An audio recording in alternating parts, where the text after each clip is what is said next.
নমস্কার বন্ধুরা, মিঠুমণি কথায় আপনাদের সবাইকে স্বাগত। আজকের ভিডিওর বিষয় হলো নীল ষষ্ঠী। আগামীকাল নীল ষষ্ঠী। প্রত্যেক মায়েরাই তার নিজের সন্তানের মঙ্গলের জন্য এই পুজো করে থাকেন। আমরা দেখে নেব যে এই নীল ষষ্ঠীর ব্রত পালনের শুভ সময় কখন আছে।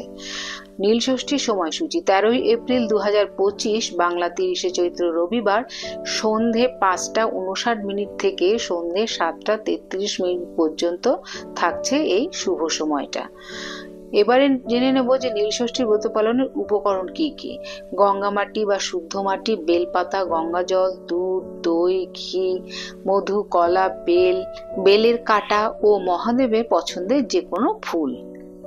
এবারে জেনে নেব যে এই নীল ষষ্ঠী ব্রত পালনের নিয়ম কি কি আছে। নীল ষষ্ঠীর দিন সারাদিন উপোস করে সন্ধ্যেবেলায় শিবের মাথায় জল ঢালতে হয়। এরপর শিবের মাথায় বেলপাতা, ফুল ও একটি ফল ছুঁয়ে রাখতে হয়। এরপর অপরাজিতার মালা পরিয়ে সন্তানের নামে একটি মোমবাতি জ্বালিয়ে প্রার্থনা করতে হয়।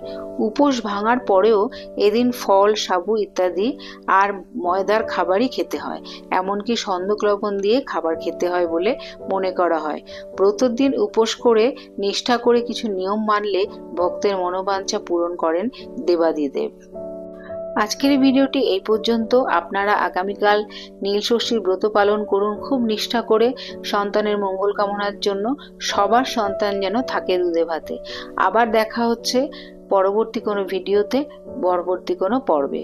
আজকে এই পর্যন্ত। সবাই খুব ভালো থাকবেন, সুস্থ থাকবেন।